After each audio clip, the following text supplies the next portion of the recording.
also knew personally, and commiserated communally over the lack of functioning water fountains in the building. When I was older and a member of the Prefect Council, I watched the First Citizens lead our prefect meetings. Through that experience, I realized then how much I desired to be a leader, because being a leader means you're privileged to serve others by exploring their ideas and allowing others to navigate projects that they are passionate about. Être ici aujourd'hui, dans ces mêmes rôles, est donc une expérience incroyable. Last year, we were invited to discuss TFS citizenship with the grade 6 classes, and never in my life have I been more showered with praise.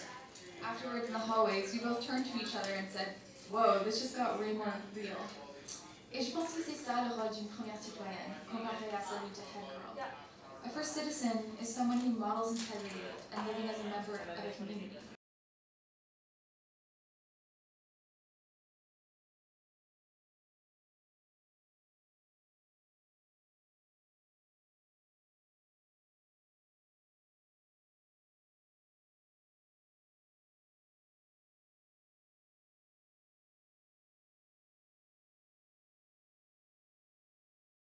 This year, for the first time, Audrey and I will have the pleasure of organizing our bi-weekly school-wide assemblies. Nous sommes extrêmement heureux et encouragés par cet esprit, et nous espérons faire des bons changements cette année dans notre école. And again, thank you so much for coming. We know Dr. González has a lot of exciting updates for you, and we hope that you enjoy the rest of your evening and the rest of the school year at TFS. Thank you.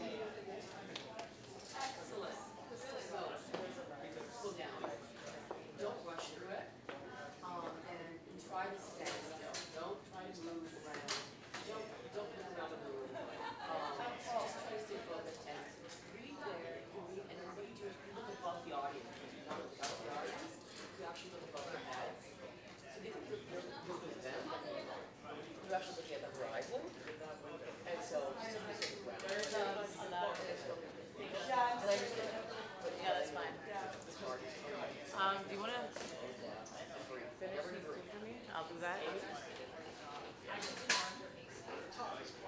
No, I don't want to.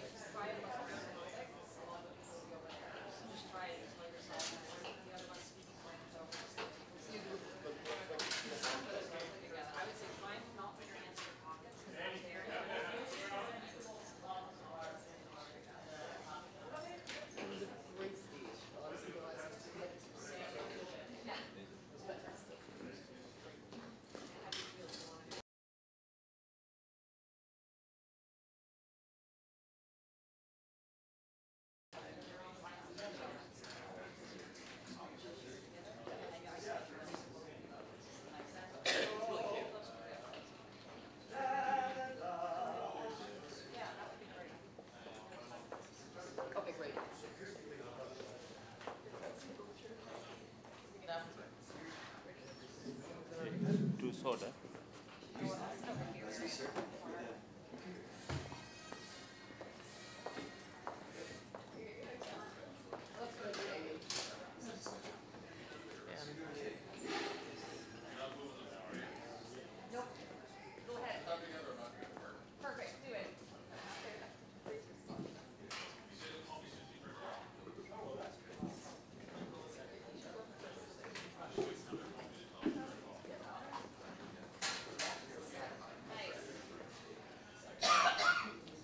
Hi everyone, we would like to welcome all parents who are joining us this evening.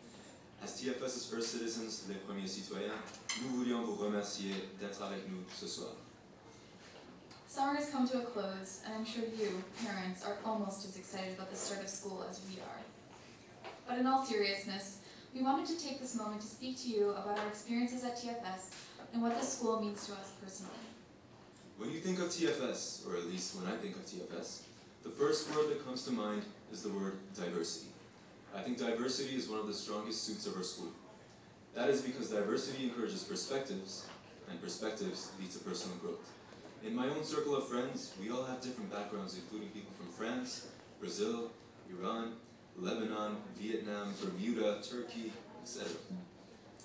Both of our journeys to TFS embody the international aspect of our school, since we both came here as immigrants. I came here from the US, and Arya from Iran and Dubai. Coming here was quite the shock for me. Not only was the French language foreign to me, but so was the sophisticated level of English. For all of my life, leading up to grade 6, I had spoken Farsi at home, watched Persian TV channels, and had Persian friends at school. To put it in a better way, having 3 kids named Mohammed in one of my classes was nothing too strange for me. So not only did I have to adjust to the brand new environments, but I also had the challenge of improving my English and learning a brand new language, French, here at TFS. Et maintenant, je suis fier d'être ici devant vous et de vous parler en français clairement et avec confiance. But TFS doesn't just represent international diversity, but also diversity of thought. Les perspectives multiples et la diversité culturelle m'ont permis d'être une personne réfléchie et capable d'avoir du succès dans ce poste. Mesdames et messieurs, Growing up at merci d'être TFS parmi forced me to nous ce consider soir. so many different perspectives in my own, which I believe ultimately allows me today to be a good leader in this position. Ever since we arrived at the senior school, Audrey and I have always admired the head boy and head girl, not just for their status, but because of how relatable they are. In their speeches, they referenced things we anticipated experiencing ourselves. They joked about teachers whom we also knew personally, and commiserated communally over the lack of functioning water fountains in this building.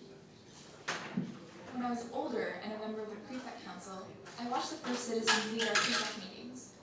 Through that experience, I realized then how much I desired to be a leader, because being a leader means you're privileged to serve others by exploring their unique ideas and allowing others to enact the projects that they are passionate about. Être ici dans ces mêmes rôles est donc une expérience incroyable. Last year, we were invited to discuss TFS citizenship with the grade 6 classes, and never in my life have I ever been more showered with praise. Afterwards in the hallways, we both turned to each other and said, "Whoa, this just got way more real." Et je pense que c'est ça le rôle d'une première citoyenne, comparé à celui de head girl. A first citizen is someone who models integrity and living as a member of a community, not just someone who leads through implementing ideas and directing others. We also wanted to acknowledge how valued we feel in this role, not just by the students, but also by the administration. Through participating in Vie Scolaire or student life meetings, we've seen how open the TFS staff are to working with students and to hearing their feedback on programs such as mentorship, societies, and assemblies. In fact, this year, for the first time, Audrey and I will have the pleasure of organizing our bi-weekly school-wide assemblies. Nous sommes extrêmement heureux et encouragés par cet esprit et nous espérons faire des bons changements cette année dans notre école. And again, thank you so much for coming. We know Dr. González has a lot of exciting updates for you, and we hope that you enjoy the rest of your evening and the rest of the school year at TFS. Thank you. Well done. Even better. Great job. Right.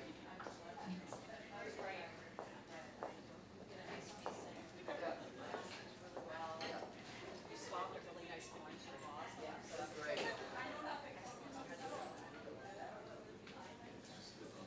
Is it awkward? Or we're both like, wait, no, this is too high. Because you guys can adjust it. And then you're, yeah. See, that's good for me, but I'm on my I can see that.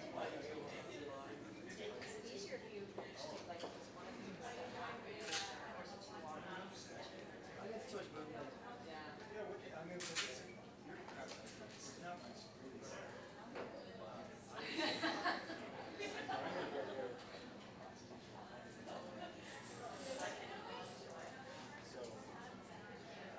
So I think we stand with this. Exactly. That's exactly it. So you sometimes they have to sort of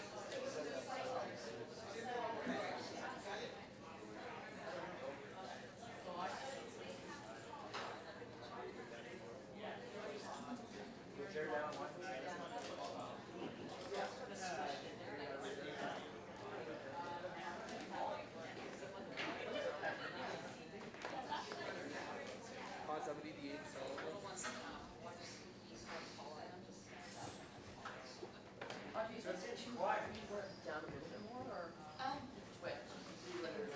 Either is fine. That's fair. It's okay. Yeah. Oh my god. We're so pick up.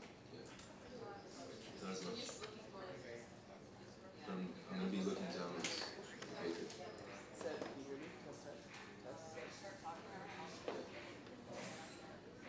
When you think of TFS, Yeah, you're right.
keys.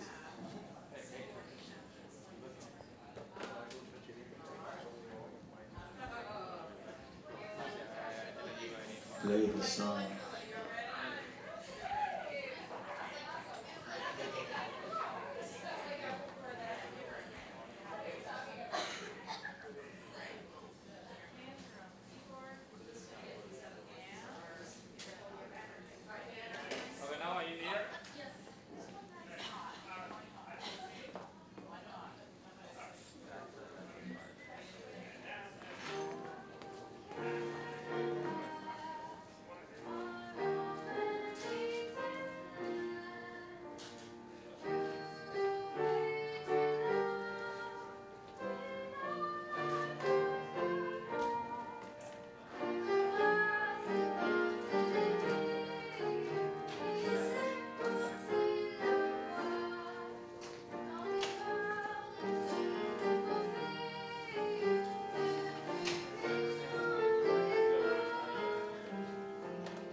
அதில் படிக்கிறாங்க அந்த படிக்க பார்க்க எந்த படிக்கிறாங்க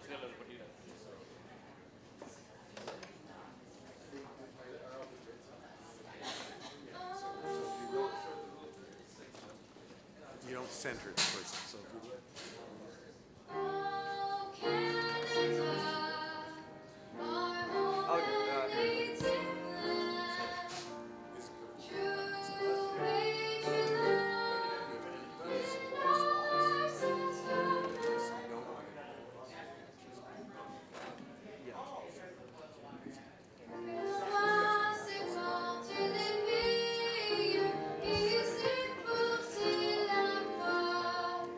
Don't be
check 1, 2, check test, probando.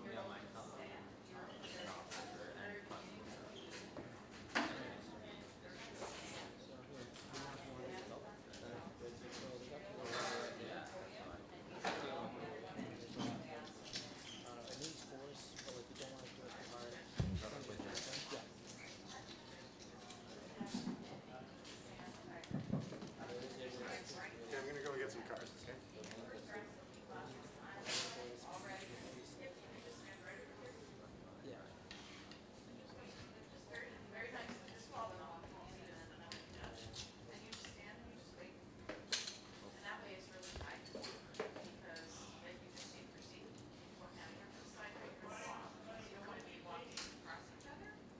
One, check 1, 2, check 1, 2.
Check 1, 2.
Right. Another one.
Great piano playing.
Check 1, 2.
make sure they understand that they're not to go back in front of that plate.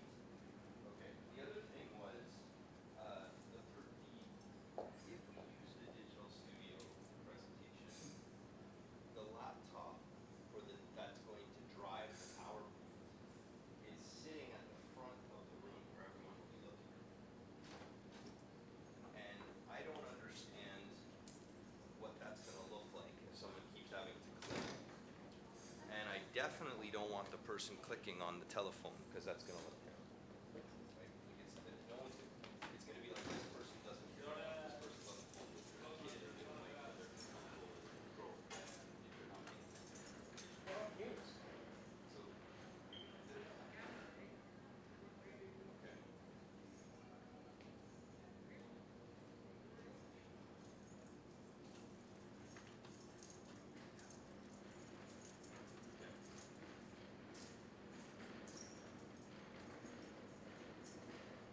I don't want people to see you on the phone at the front. Like, I don't want anyone to see us on the phone because it looks terrible for phones. Are you sure? I don't, and Cindy, I can't say this enough. Nobody can be on the phone during Joseph's presentation. Nobody can have a phone up to their ear. It's very disrespectful. You know what I mean? Are you sure? You have 4 people that you guys tested it, you're all fine. You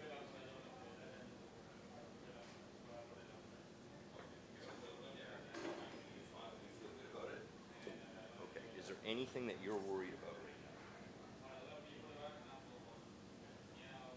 Where will you be during the presentation? Yeah, perfect. What?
while you fix the fairy lights.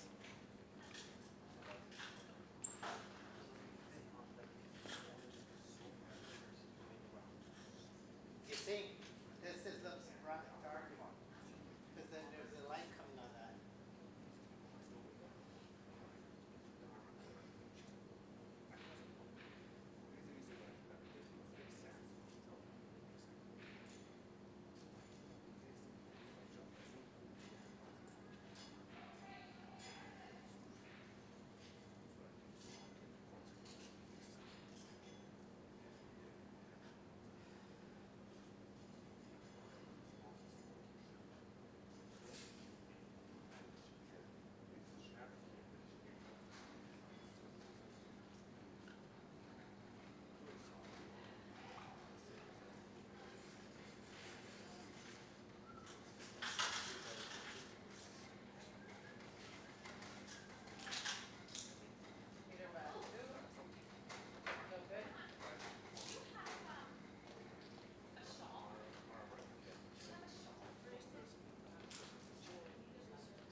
So they could test what kind of stuff. So they're like, I'm not paying attention.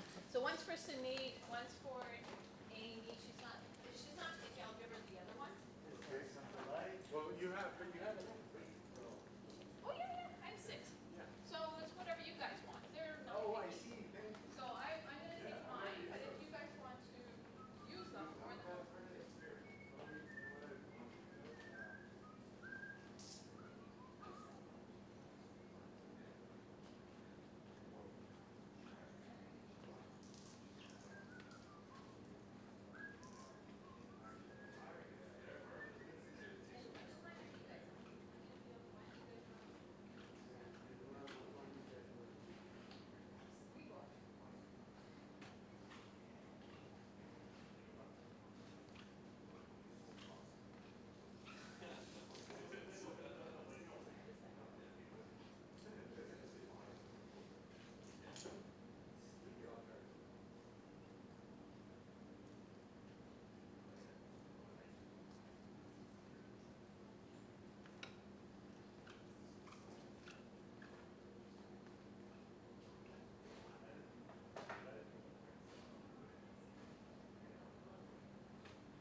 Well, I just want to read. That's what I'm going to do is I'm going to unplug. Yeah, it was usually sometimes really buzzing.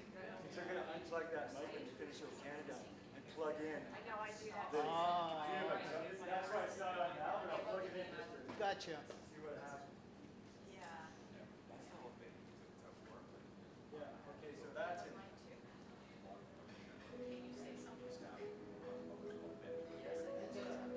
Je suis TFS depuis 6 années.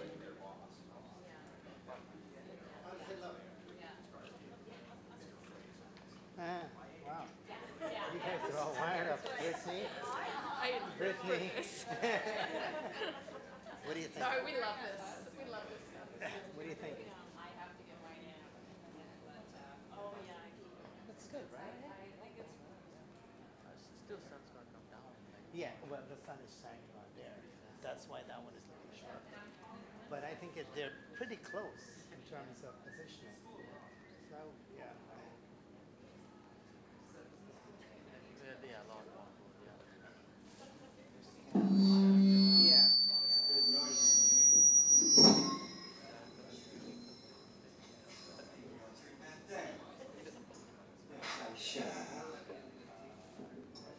Check 1 2, check 1 2, check check, check and squelches on. Check 1 2, testing. Check 1 2, Sorry, do we? check check 1 2, check check check check check. Yeah, yeah, yeah.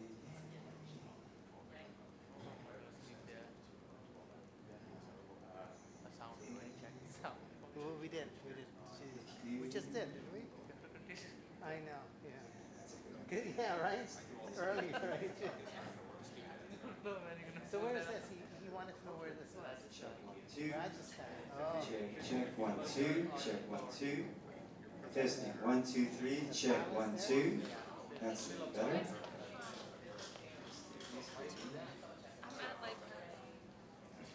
Check 1, 2, 3. Check. Do you guys have it? Squelch is I'll go back high. to my office. Yeah. Baby squelch. Can I grab them from you? And I'm gonna put my Nice. whenever I have a chance.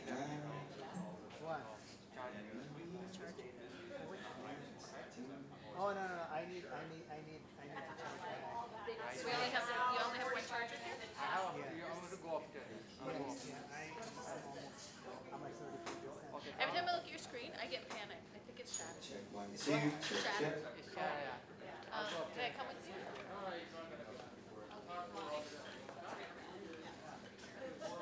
Check 1, 2. Check test 1, 2, 3. Check 1, 2. Check. Check 1, 2. Check 1, 2. Check. Universe place. Excellent. 1, 2. Check.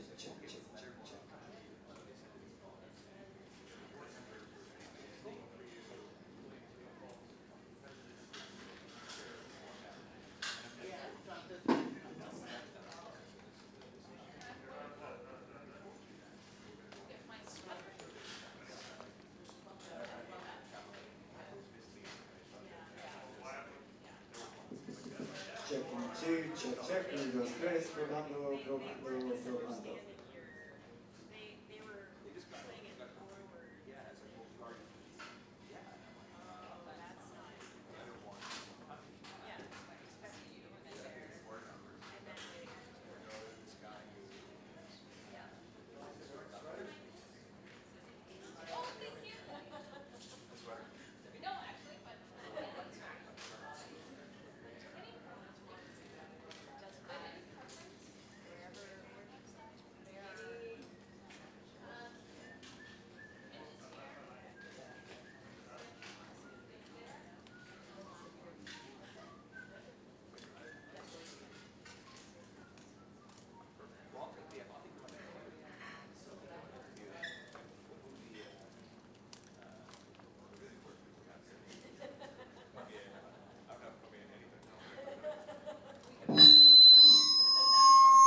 Check 1, 2.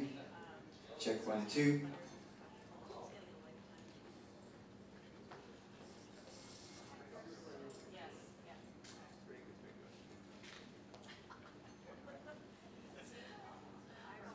Check 1, 2. Check test 1, 2, 1, 2. Check.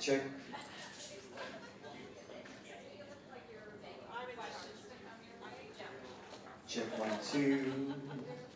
Check 1, 2.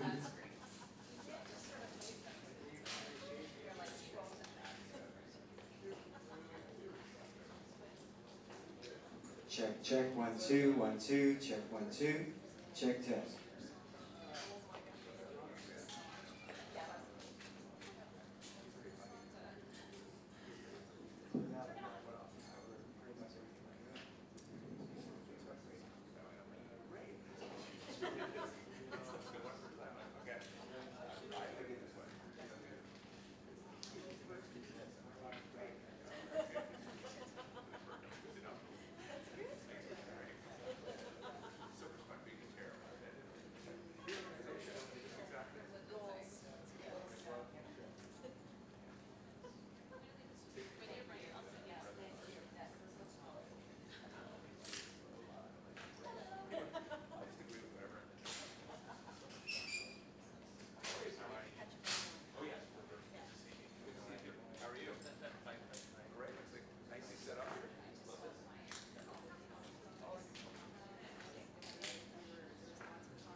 Check 1, 2. Blah, blah, blah, blah, blah, blah.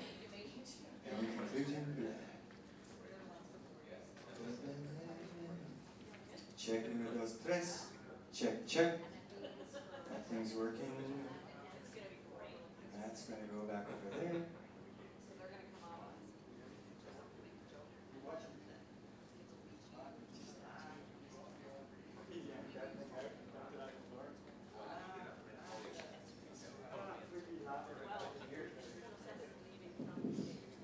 Check 1, 2. Check 1, 2. I am fine. How are you?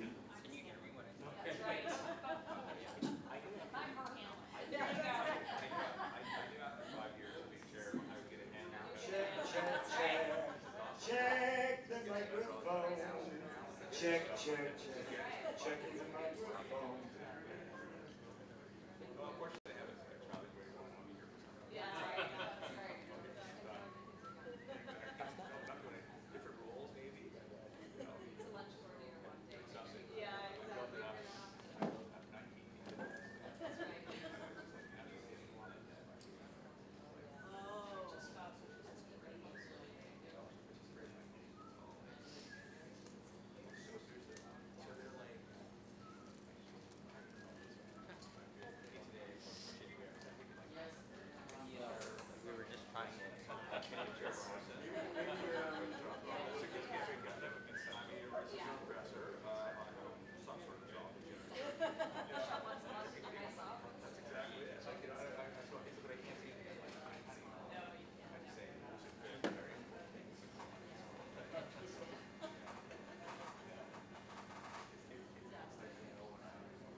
Check, check, 1, 2, 3. Check, probando. Probando, 1, 2, 3. Probando, probando. Probando, probando.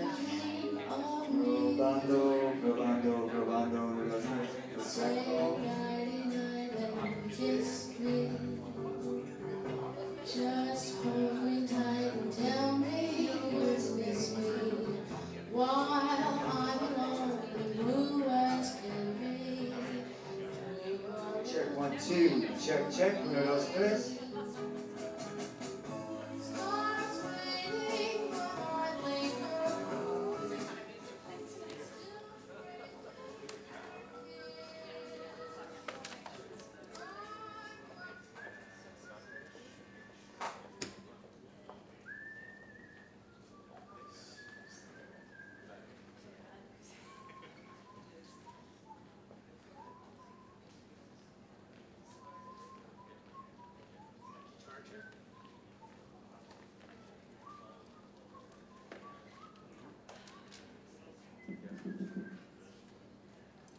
Probando.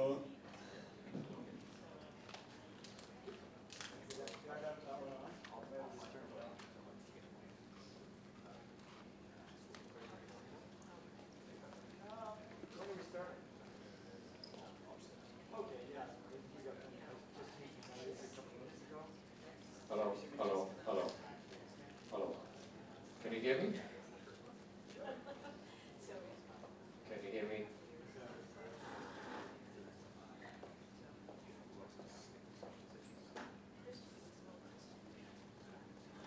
Hello, can you hear me? Hello, can you hear me? Hello, hello, hello. It's okay? Brilliant.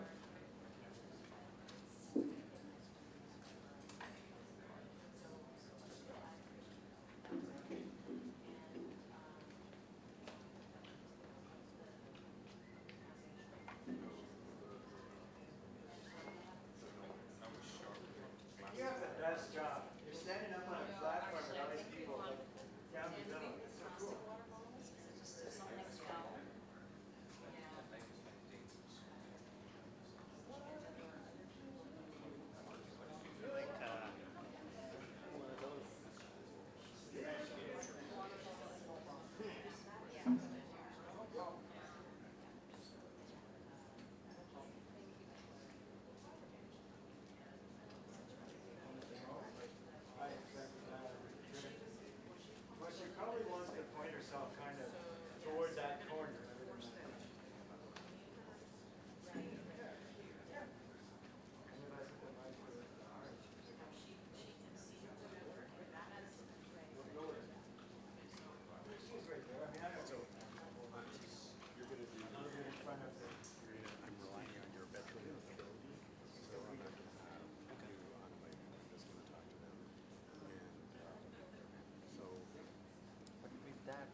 another walkie-talkie? Oh no.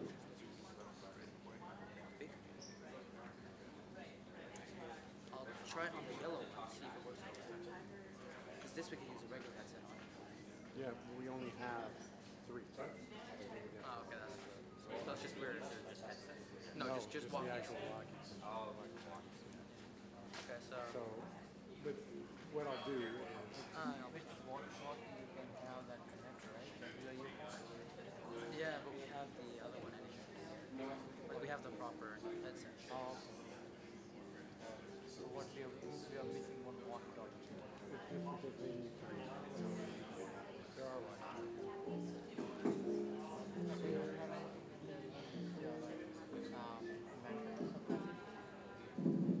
Check mic 5. They're not tuned to the same frequencies. but that you already change the channel, no? I think they're tuned to different. I think the channels are just... They have more channels. Too bad we don't have all the new iOS. Walkie-talkie. Oh yeah? Earpods. Is that happening? Yeah. Oh boy. Wait, That does like, what is it?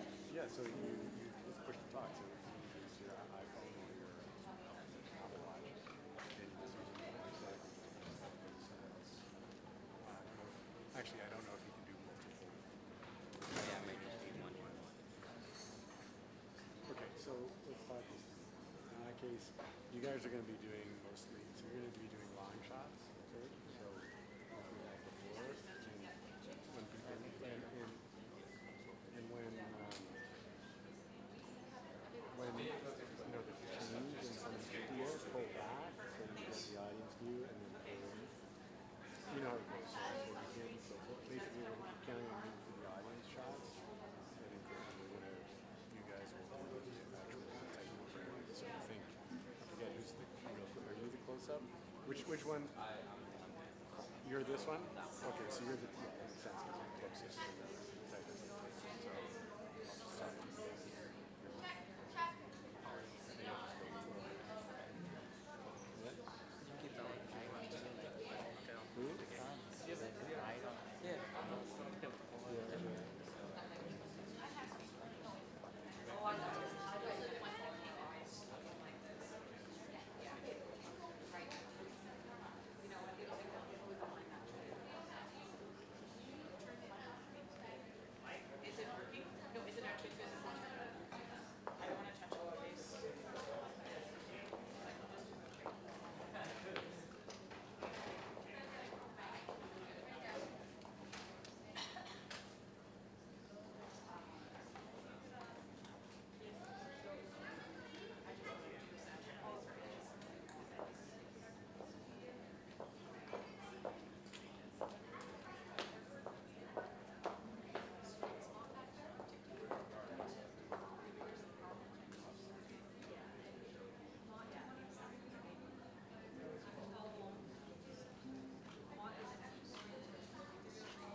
Italian lady over there.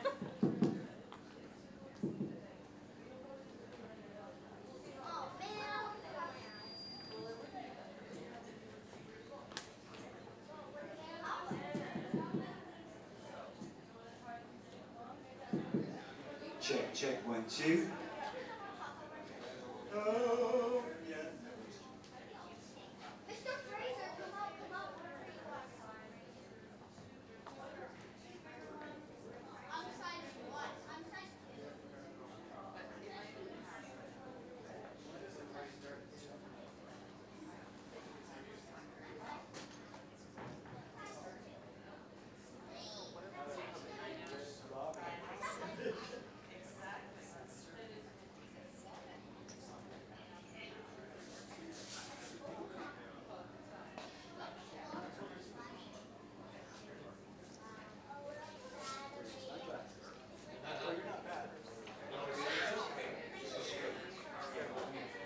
Hello.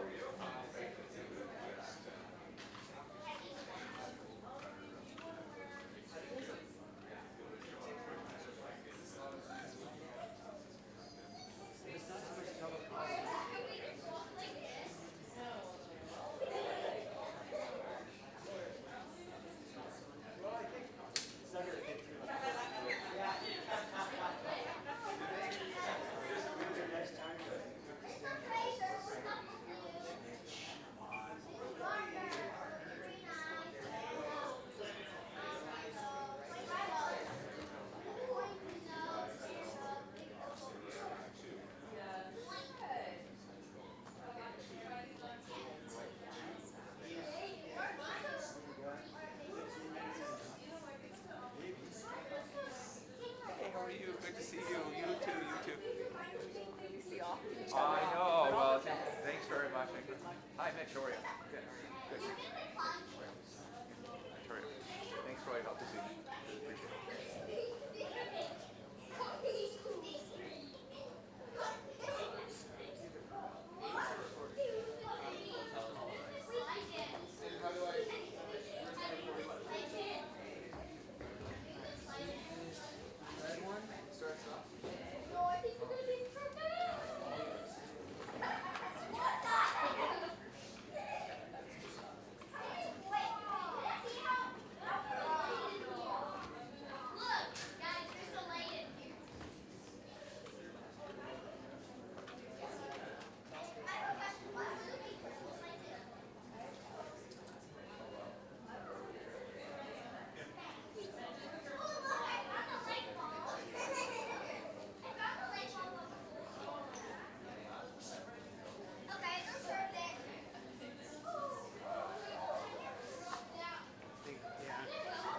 The sun is glowing.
I'll just text you. If it's something urgent, I'll just text you. So keep it. You don't have a watch or. Nope.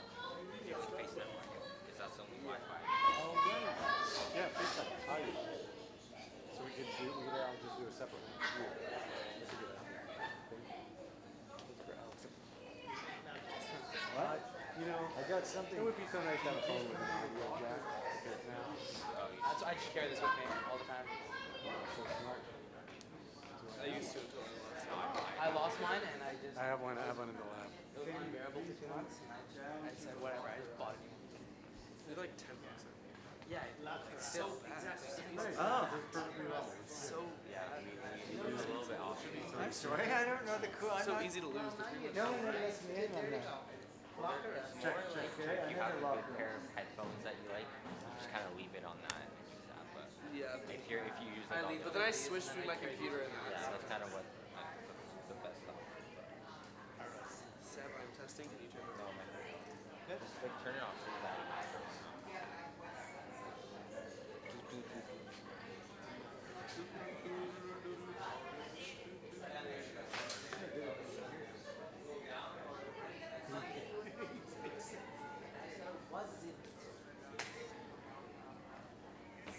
Yeah, he said come down to the lecture house immediately. Well, where the hell is he? This is at 6:38.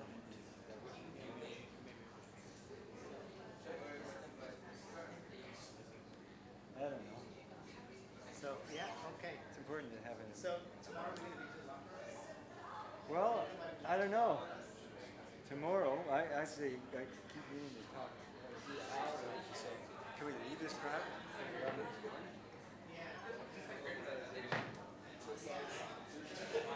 I've already been here for 12 hours. It's like you follow the ground.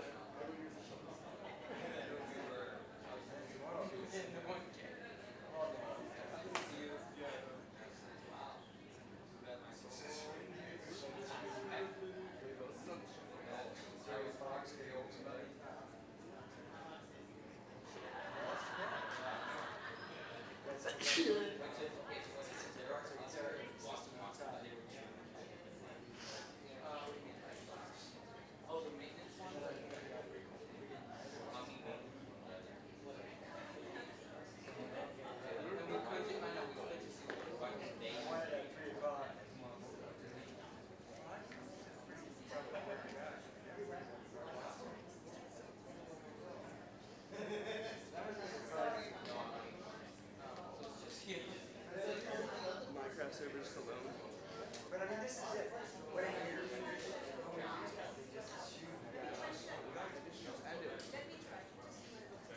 Let people see it's actually.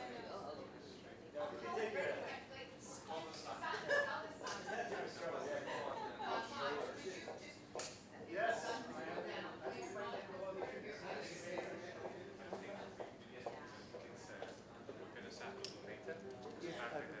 If we get everybody to stand on the window then. It's actually quite beautiful. You guys don't have it. In fairness, it's beautiful. Aesthetically pleasing. Yeah, you might be right. It might only take a few more minutes for that thing. No, yeah. For that bright thing in the sky. Actually, kind of has a good feeling.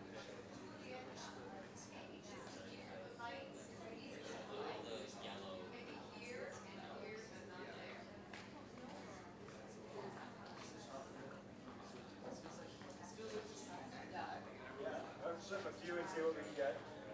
You want like the perimeter lights?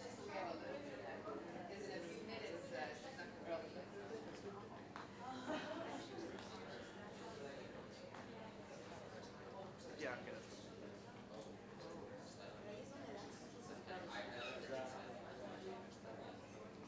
What it looks like. The front, maybe the front would be. I think it'll be fine. What time does the sun set?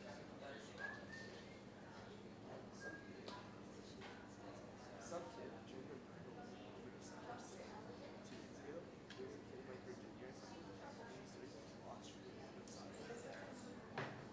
like Fortnite got him.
it's just like a platform. Like they just take their WeChat account, like the coffee shop. That must be sick.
It's helpful for your career because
it's got to be over. Yeah, because that's where the. Let me see here. Excuse me one more. So that's something. That's better than nothing. No, that's not doing anything there. It's going to be here. It's going to be here, and that one over here.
I think it's going to go down the tree. You know, if it goes just behind those trees, we're good. I think. So it's in our advantage to Wait 5 minutes, yeah.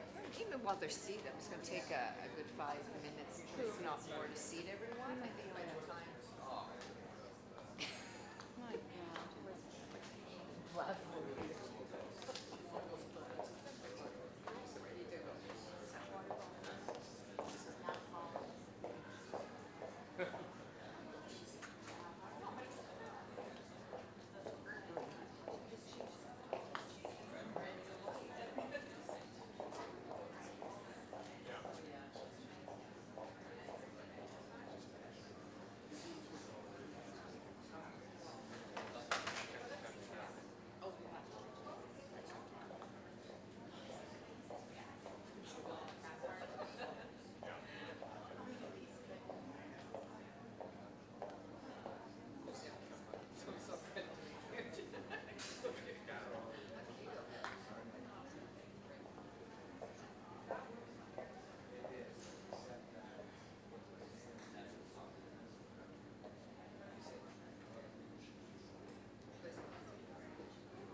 snacks if you mind.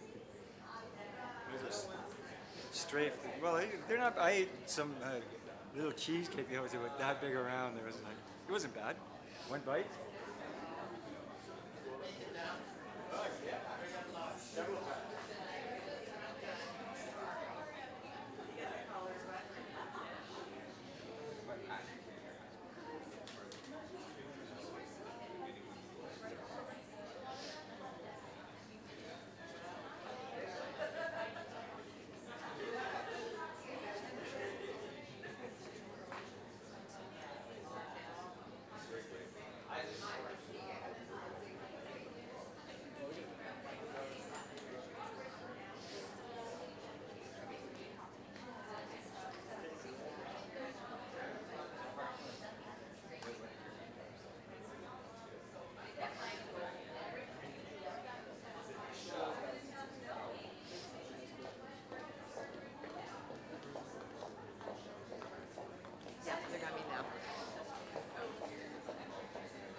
Good evening, bonsoir. Ladies and gentlemen, if you're able to do so, please stand for a national anthem to be sung by Angelique Berry with Tiger View on the piano.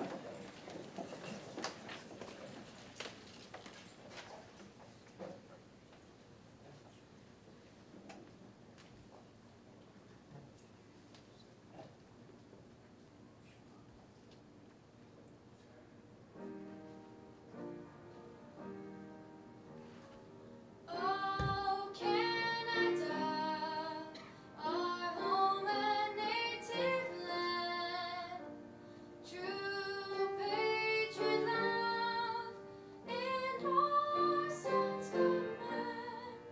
Car ton passé porté des pays, ici porté la croix. Ton histoire est une épopée des plus brillantes espoirs. God keep a land glorious and free. Oh, Canada, we stand on guard for thee. Oh, Canada, we stand on guard for thee.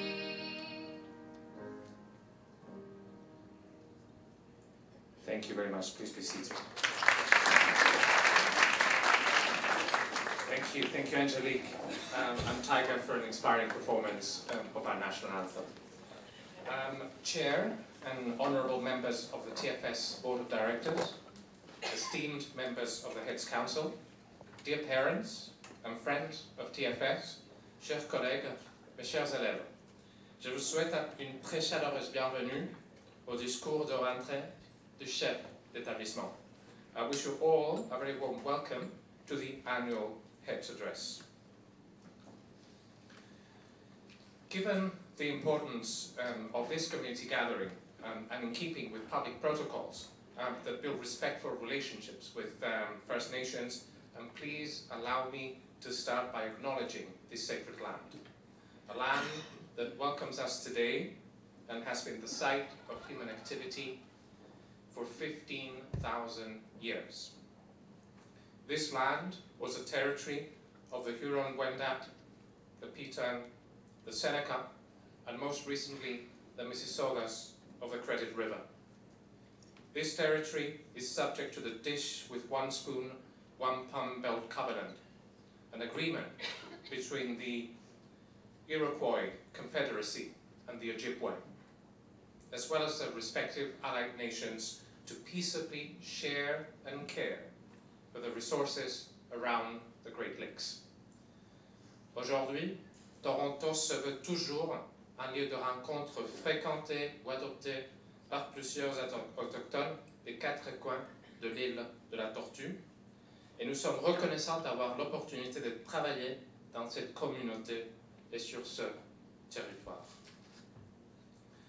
Having acknowledged this sacred land that feeds us bountifully, I would now like to call on our première citoyenne, Audrey Michel, and our premier citoyen, Aria Mogini, to welcome you to the event. Please welcome them.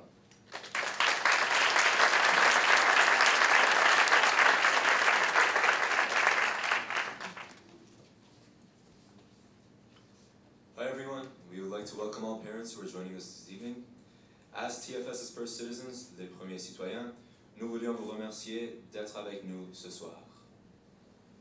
Summer has come to a close, and I'm sure you, parents, are almost as excited about the start of school as we are.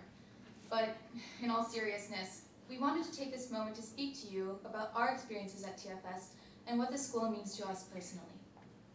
When you think of TFS, or at least when I think of TFS, the first word that comes to mind is the word diversity. I think diversity is one of the strongest suits of our school. That is because diversity encourages perspectives, and perspectives lead to personal growth. For example, in my circle of friends, we all have different backgrounds, including people from France, Brazil, Iran, Lebanon, Vietnam, Bermuda, Turkey, etc. Both of our journeys to TFS embody the international aspect of our school, since we both came here as immigrants. I came here from the US, and Arya from Iran and Dubai. Coming here was quite the shock for me. Not only was the French language foreign to me, but so was the sophisticated level of English. For all of my life, leading up to grade 6, I had spoken Farsi at home, watched Persian TV channels, had Persian friends at school. To put it in a better way, having 3 kids named Mohammed in one of my classes was nothing too strange for me. So not only did I have to adjust to the brand new environment, but I also had the challenge of improving my English and learning a brand new language, French, here at TFS. Et maintenant, je suis fier d'ici, d'être ici, et de vous parler en français clairement et avec confiance. But TFS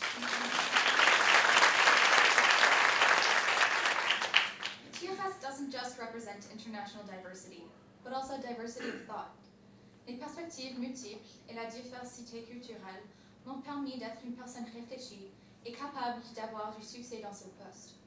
Growing up at TFS forced me to consider so many different perspectives than my own, which I believe ultimately allows me today to be a good leader in this position. So ever since we arrived at the senior school, we've always admired the head boy and head girl, not just for their status, but because of how relatable they were. In their speeches, they referenced things we anticipated experiencing ourselves. They joked about teachers whom we also knew personally. When I was older and a member of the Prefect Council, I watched the First Citizens lead our prefect meetings.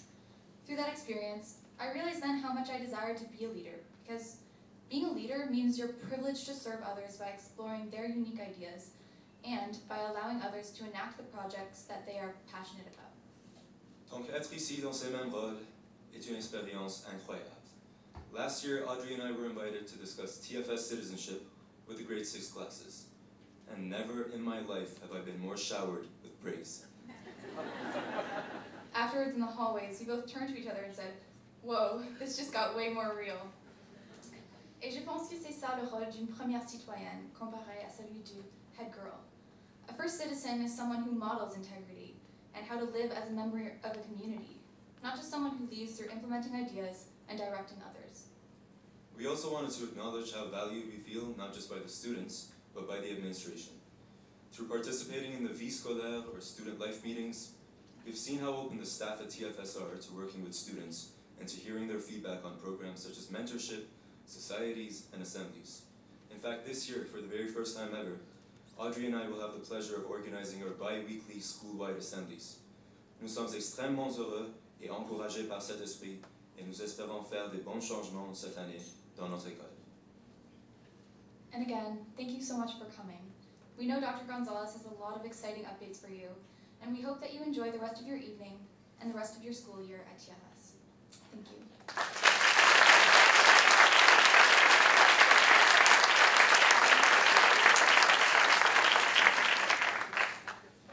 Merci Audrey et Aria de votre message de bienvenue. Comme d'habitude, vous êtes brillants et chaleureux en même temps. Merci beaucoup. And now, can you please welcome Mr. Mitch Fraser, Chair of the TFS Board of Directors.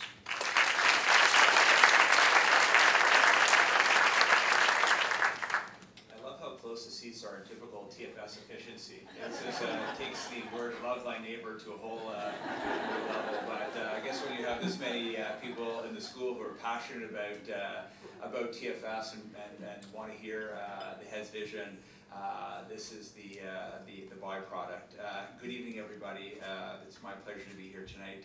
I was just asked by someone, you look like you're going to give a speech. Like, who are you and what do you do here? Okay, I'm like clearly not giving an effective enough chair of the board role. So I can actually announce. So I told them my other titles, which is I'm the husband of the junior school pizza day coordinator and hardcore marché d'hiver volunteer.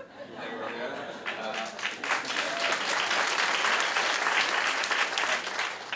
And I'm the father of two wonderful TFS students, two sons, one in grade 1 and one in grade 5, who all think they're very cool because one is the top grade in the petite école, and one is the top grade, highest grade in the junior school. And Dad just can't wait till next year when they're at the bottom again and so it's good, it's good. Right now, clearly I'm the fourth most important TFS member of my family, and I'm hoping for a little help next year when the kids move up. I still probably won't move up much myself, but nonetheless, it is what it is. But one of my roles is being volunteer chair of the board of TFS directors, and as I was reminded the other day, I am now the longest serving TFS chair. I'm not sure if that's a good thing or bad thing, but you can count on one thing is that I passionately love this school. I care about it deeply, and like all of you, I care about making sure that our children's lives are as enhanced as they possibly can be. On behalf of the entire board, I'm very excited to welcome you all back for another school year. Au nom du conseil d'administration, je tiens à souhaiter la bienvenue à tous les parents et membres du personnel à l'occasion de cette nouvelle année scolaire à TFS. Today, I am joined by a number of board members, including Christian Lasson, Dan Marcoux, Shernay Chandaria, Matt Mortazavi, Arno Supa, and Azin Tabrizi, among others. For the last couple of years, I've participated in this wonderful tradition as TFS, the Head's Address. And I was looking back at some of the past speeches, trying not to be too repetitive, and then I realized that my opening remarks have been very consistent. They are focusing on the momentum we have here at TFS and where the school is going. So although I try not to recycle my speech every year, I try to outdo it, and you'll let me know at the end if it was good or bad. And my friends will say it was good, and everyone else will mumble, but that's okay. I won't take it too personally. I am trying my best. This year I bring tangible evidence of this great momentum. The school recently went through a substantial accreditation by the Canadian Accredited Independent Schools, or CASE, which is a national network of schools that sets high standards for schools to meet, as well as facilitating professional development and research. So really it is the governing guiding body CASE, and what they do every 7 years is send 12 academic leaders, so we get the heads of various independent schools across the country, and they come and they interview the board, staff, the headmaster. The only downside is the first actual evening they chose was Super Bowl Sunday, so clearly they're not the biggest football fans, but I try not to hold that against them, and I did manage to get home for halftime, so it worked out well. So one of the sacrifices the board had to make. All kidding aside, the visiting committee issued its report, and one quote in particular really rung true to me, which was, the visiting committee saw evidence of a very kind, inclusive family culture where students find their voice in 3 or more languages, develop confidence in their creative and performance skills, and are supported by inspiring teachers and many volunteers. And I thought, wow, to me that really encapsulates what we're trying to do, where we're going, and where I think we've hit. And so, to me, I want to congratulate Dr. González, the leadership team, my board colleagues, teachers and staff, as well as volunteers of a slew of activities for putting in the work that makes this school truly extraordinary. The main role of the TFS board is to provide strategic advice and financial oversight of the school. I'm particularly excited to share with you an update on what we've been working on in close partnership with the head and the school leadership team. So over the last 4 years, the school has been thoughtfully mapping out its future. It started with a direction setting, as you can see by, he's good at that. He's good at that. I don't actually get control of the remote, but it goes to a higher power. So that's why this is going to work well. Okay. And the appointment of our head of school, Dr. González, to help take our school to a new place. For many of you who know Joseph, I think you would agree that really he is quintessentially a TFSer. Beyond his fluency, and I'm not trying to make him blush here, but he's a pretty amazing guy. He's fluent in 5 languages. He's got expertise in a range of ancient and modern languages. He's got international experiences at top universities and schools, such as Eton College in the UK. He's a brilliant intellect, an amazing conversationalist, and he really understood quickly in his first few months here what makes our school unique and what we need to do to really deepen our school's amazing foundations. Under his leadership, the school held consultations with the community and developed a new strategic plan, which is a roadmap for our future. Obviously, we've been rolling out this plan for over 2 years now. You can see the impact it's making everywhere, from recasting the focus on academic ambition to the thoughtful improvement of all-around development programs, with in particular the sharpened focus on citizenship and the development of an international perspective. This plan has been an inspiration for all of the changes that you see happening at the school, and it is now informing how we look at our physical spaces. As part of this direction setting, we've also recognized the need to evolve the role of our foundation. And over the last few years, we've repositioned and strengthened our foundation.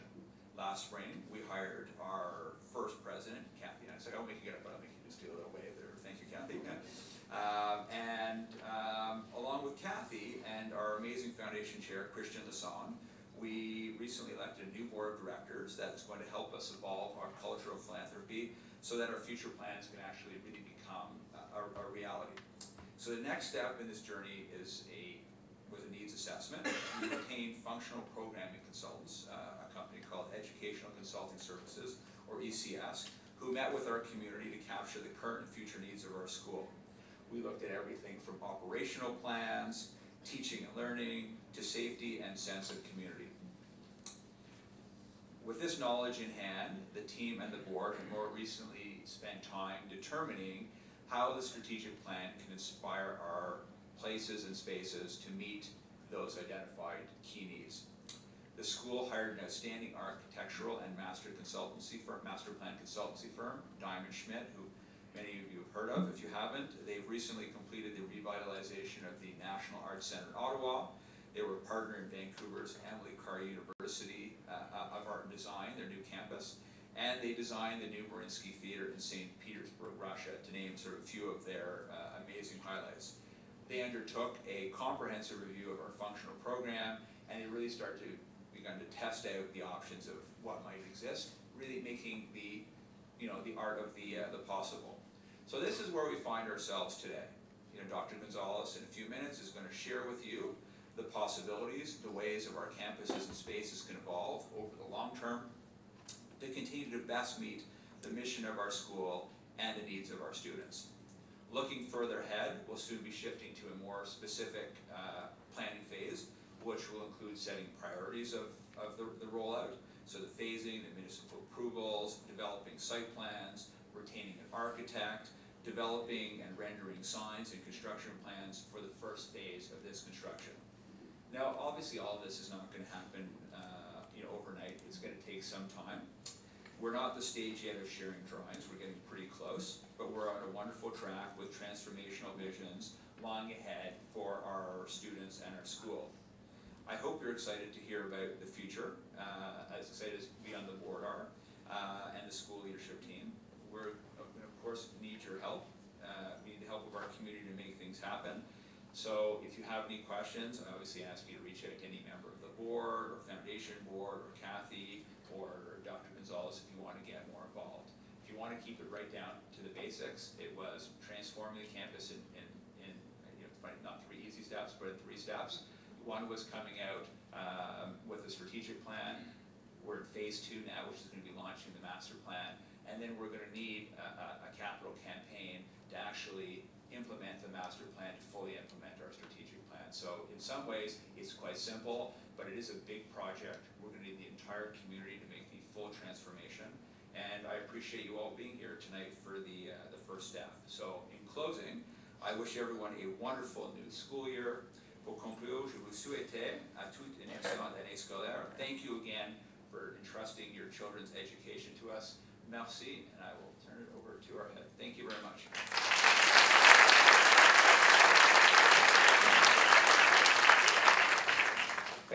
Thank you, Mitch. You're not only the longest serving, but the funniest. So thank you very much. Anyway, let's get down to business. You might wonder about this particular slide, the spilling of grapes. What does that mean? What's the significance? I'll tell you a little story that happened to me only last week. I was coming out of La Terrasse with my lunch, on my way to the staff room, and I had some hot food, whatever it was, and then I had a bowl of grapes.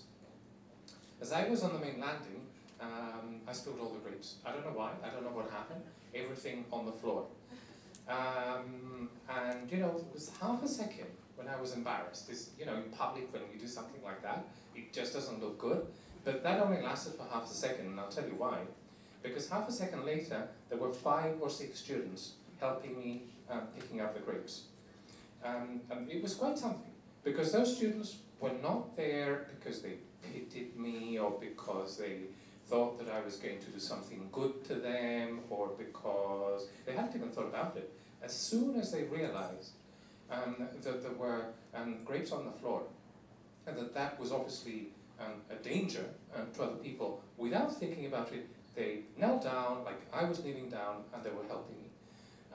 Why is that? Because if you think about it, you know, these students, 5 or 6, I can't even remember who they were because it all happened extremely quickly.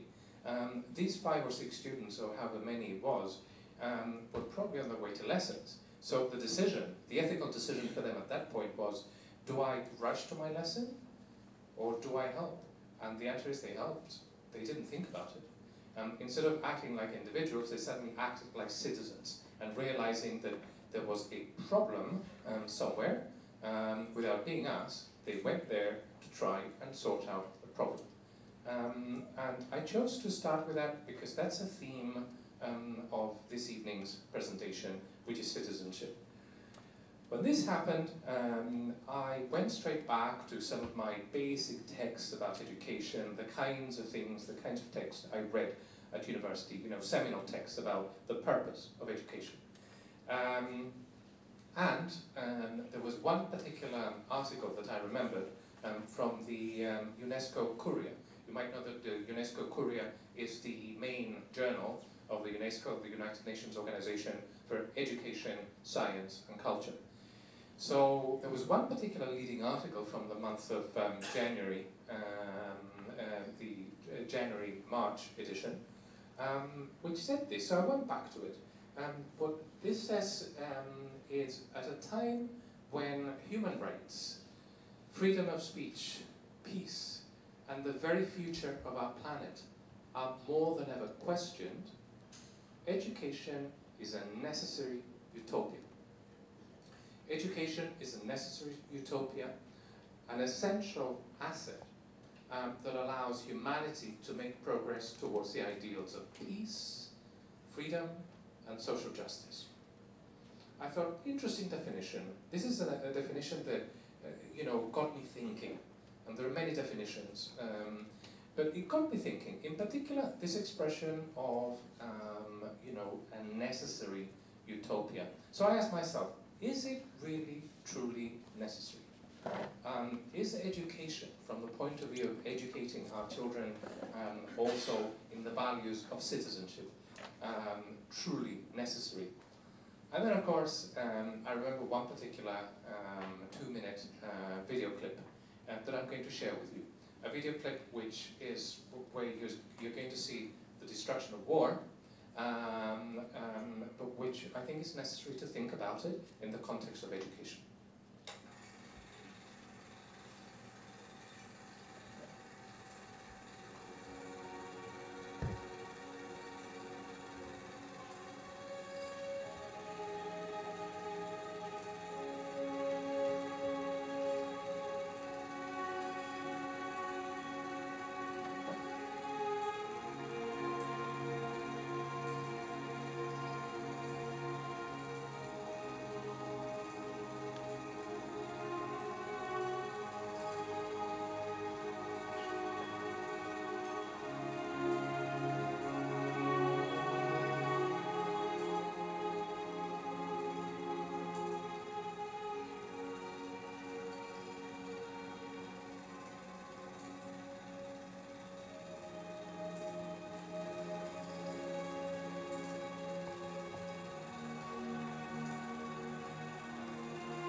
As you can see, this film ends abruptly.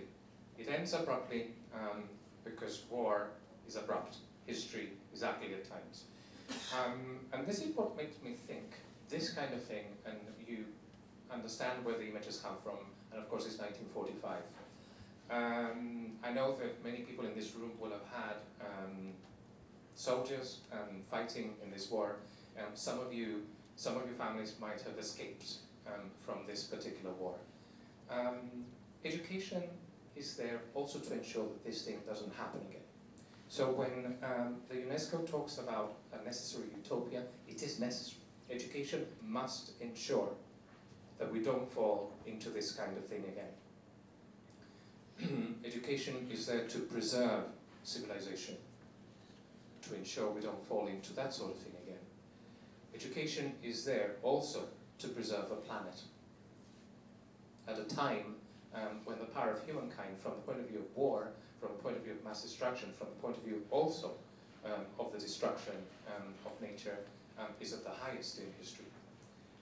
So it is necessary that we think about that when we really think about the nature of education. Then I ask myself, utopia. It is necessary, but is it a utopia? And of course the answer is complex, because if you think of the word utopia, utopia comes from topos, topos meaning place, and u, the prefix u, meaning no. It's a negative prefix, so it means, utopia means nowhere. And of course that's not what we want. What we want is this to happen somewhere. We want the topos, we want the place, we want to ensure that the school becomes a topos, a place where we can prevent that kind of thing. Let me introduce you to the concept of agora. And I'm not speaking, I'm speaking about agora in Greek. I'm not speaking about agora, agorot in Hebrew.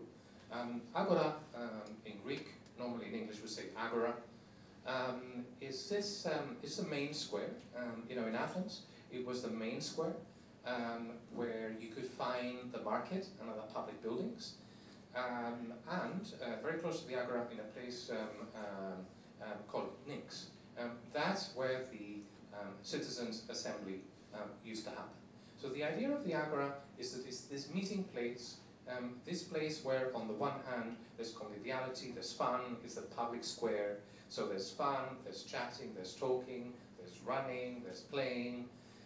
There's also sharing, there's discussion, there's negotiation. By negotiation I mean, you know, in society we need to negotiate, we need to ensure that what I do is okay with you and what you do is okay with me. It's this constant negotiation that we engage in society. At the end of the day, the agora is a place for citizenship, for action, for reflection and action. Agora is not just obviously a square in old Athens. Any major town squares in our day, and I'm going to show you a few so that you can see that what happened in Athens, in ancient Athens, is the same as happens here. This is Toronto. This is at the time of the Pan Games, where the agora is a place of sharing music together, having fun together. At times, as is the case in, this is Vienna, this is the city hall. It's where people watch films in the annual film festival, outdoor film festival that they have in Vienna. The agora at times, and this is Madrid, is where you walk around, is where you meet people, is where you bump into people, you know, and say, how were your holidays? Did you have fun? How are you doing? How's your wife? How are your kids? How's your husband? And of course, it's not something that is only in North America or in Europe. The agora, this is one of my favorite agoras in the world, is in Marrakesh, a market where you buy food and you buy clothes and you have fun and you dance. Sometimes the agora is a place where you have festivals, including traditional festivals that you celebrate. Sometimes it's the place where you do sport. Don't know if you recognize, this is a Palio in Siena, in Italy. It's quite mad, in the town square. They do this once a year, quite dangerous, but very exciting. Or of course, we could consider the powwow as being some kind of agora as well. Because at the end of the day, the powwow is about sharing It's about sharing what? Sharing music, it's about sharing apparel, it's about sharing dance, it's about sharing food, it's about sharing crafts, it's about sharing being together, having fun together and learning from each other. Sometimes the Agora, you have rallies of different sorts, sometimes positive rallies, and sometimes rallies which are not so positive when you know, speakers that rouse the masses to action, and sometimes not wonderful action, action against other sections of the same society, civil strife, or war against other countries. But that same Agora, 100 years later, is precisely the place where you pay tribute to the people who fought in that war. And this is obviously Toronto again. This is the old city council, and that's where our students, this is only a few months ago, November last year, sorry, not April this year, if I remember correctly. This is where we pay tribute to the Vimy soldiers and victims, Vimy obviously being an important battle in the history of Canada and France. And these are our students playing outside the monument. Sometimes, you know, the public square, the Agora, is about dignity. At the time of dictatorships, or soon after dictatorships, people go out and say, you know, where are my rights? You know, what happened to my children? What happened to my husband? So it's the kind of thing that it's also the place where you demonstrate during or after dictatorships. And at times the Agora is simply the place where we negotiate, where we do citizenship assemblies, where we, in our neighborhoods, get together and decide what kind of neighborhood we want. Do we want walkways in our neighborhood or not? What kind of recycling are we going to do? And that is also part of the Agora, is that negotiation, is that creation of community in our neighborhoods. In summary, in terms of what I mean, the Agora is almost that place where we can build that utopia. So it's that place where we negotiate, where we have fun, where we live together, where we really need to talk to each other to make the world go on. And to make it better and better and better all the time. Your question might be, what is that? Why are you talking about that in relation to TFS? And I will say, if you look at the quotation that I gave you at the beginning, look at the background. I'll just change the colors so that you see the background better. The background is the school. The background is the school because, as UNESCO says, it's education which provides that necessary utopia to ensure you know, our children's world is better than our own, and their children's world is better than their own. So in a sense where it says it's TFS, and it's not education, it's our school, September 2018. Our school and every other school should do exactly the same. But since we are here at TFS, this is what we're talking about as our school contributing to that. Saying it in one word, our school being an Agora, a school being that place where we ensure that our children, your children, our students, learn to negotiate, learn to build a better world for themselves, for their society, and for their children when they come. That's the concept of Agora. As you know, our strategic plan, le projet d'établissement, very much talks about that. It talks about our students making an impact in society. It talks about our students being multilingual critical thinkers who celebrate difference, who transcend borders, and who strive for the betterment of humankind. So this is something that we remind students of from time to time. This is our mission. This is what they need to do. So it's very much part of who we are. But you will say, yeah, that's a piece of paper. So what happens in reality? I'm going to show you, if you wish, what I've called here the voice of students. This is an interview of a boy in the school called Declan. And this boy, who's now in grade 6, and was in grade 5 last year when he was interviewed, there's no script. We actually told him that we're going to ask him a few questions, but the answers were not scripted. And this is what he came up with. I think it's just amazing.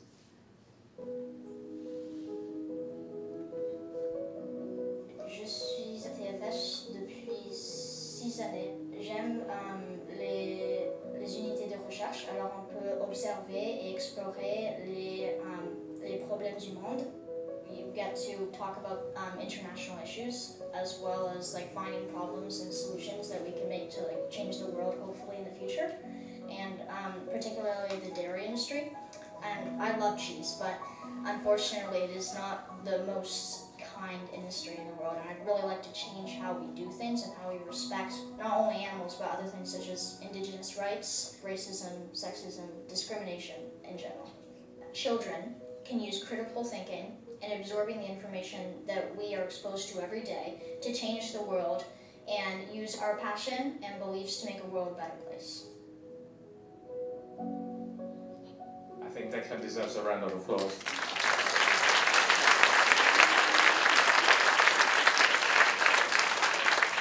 What he's telling us there is that he believes himself to be a citizen who cares. And who cares about his society, and in this case he talks about the dairy industry. Another student might be talking about something else, but what he's saying is that I'm a citizen who participates in this agora, who participates in the betterment of society. Because students are empowered to do that. Let us briefly remind ourselves of what are the three main areas that we believe in our school in terms of the TFS citizen, because obviously that is going to determine what spaces we want to develop for our students. We don't want to develop things that are not part of what they want, that are not part of who they are. We want places that are going to help Declan and everybody else to ensure that they become the kinds of citizens they want to become. So the three pillars of a TFS citizen, of a student, that I would include staff there, I would include parents, I would include all of us as an agora, as a community. One thing is academic ambition. Academic ambition means having this sense of wonder about learning, wanting to learn more and more and more. It's this intellectual curiosity that takes you from point A to point B to point C. You research more, you're interested, you love this, you go on and on and on. Always with an ethical sense. Because remember that knowledge in the hands of evil people is dangerous. So it's academic ambition with an ethical sense, without a doubt. Then the second pillar of the TFS citizen is this idea of all-round development. By all-round development, we're talking about areas beyond the classroom. Sometimes we're talking about sport, sometimes we're talking about drama, we're talking about music, co-curricular activities of different sorts. A, because they're excellent per se. B, because they provide a lot of skills to our students, whether it's to do with self-confidence, whether it's to do with public speaking skills, with team spirit. There's a lot of skills that students gain from this. Thirdly, is the international perspective. The idea of the international perspective is that our students, as Arya was saying, through the contact with other students, through the contact with a very varied staff in the school, and obviously families, really truly for them, the world is their home in the best sense of the word. That is to say, it's almost as if at times it is difficult for us to put ourselves in the skin of other people, and we can, even when we think about other countries, we sometimes even can adopt neo-colonialist attitudes unless we really try to truly understand other countries. And we do that by through learning languages, we do that through reading about other countries, knowing those countries more and knowing them better. So this is the international perspective that our students acquire. So in order to develop the TFS citizen, in order to give them the kinds of places that they're going to use to actually get on in the kinds of things they want to do, what is it that we need to do? And that's why I've called this topoi, going back to the word utopia, the topos, the place. What places? In the first place, in terms of academic ambition, there are some things that I haven't included here because we're already doing them. So for example, as you know, in the last number of years, we've been upgrading classrooms, many of them with the latest technology. So our teaching and learning spaces have become extremely, and not just functional, but the right learning places for our students. And that includes obviously not just the regular classrooms, but science labs, for example. As you're aware, we have been upgrading our science labs both here and in the West Campus in the last number of years, learning for etc., etc. So I'm not going to talk about that because that's part of what is already happening. I'm going to focus, in terms of academic ambition, on spaces which are not as obvious as that. I'm going to start with makerspaces. Makerspaces, a makerspace is a general term for a space where you make things, where you invent things, where creativity is the key, where thinking out of the box is the key. And makerspaces can take different kinds of shapes. For example, they can be more to do with design and technology. At times, makerspaces, like in this picture, they're more to do with electronics, with physics, with engineering. But again, the idea is to do it. It's not just the theoretical side of it, it's doing it. It's a makerspace. It's a place where you make things, where you invent things. At times, makerspaces are more general, and we talk about, even in the world of business, sometimes idea incubators, places where just through sheer contact of people with intelligence, people with creativity, people with imagination, they come up with the most wonderful business ideas, scientific ideas, etc. So that kind of makerspace as well. And we need to think what kinds of makerspaces we want for our school to ensure that we promote that. Obviously robotics would be part of that sort of idea of the makerspace. And it's getting down, it's designing things, it's programming, it's really getting down to the business of making things. A visual arts room or rooms, I think of that also as a makerspace, in the sense that there's nothing more creative than art. And if you think of somebody like Einstein, Einstein needed a lot of mathematics and a lot of physics, but without creativity, the theory of relativity wouldn't have been invented. So, for science, for everything, creativity is so important. That is why I tend to include art also in the realm of makerspaces. Generally, spaces of collaboration. Collaboration spaces are important as well, and I'm sure that everyone in this room, in the kinds of jobs that we all work in teams. I mean, individually, yes, we can achieve a number of things, but without a team, we really, whether we're working at a bank or at an engineering firm, or, we need to be part of a team. We need to collaborate. Very often collaborate interculturally, because our teams in our places of work are intercultural. So this is important. This is important to us as well, that we create more collaborative spaces. When we talk more about the idea of the all-round education, obviously one of the first things that come to mind is sport. Now, as you know, sport is something that has been growing in the school for a number of years. And TFS has become a very competitive school from that point of view, winning quite a number of tournaments.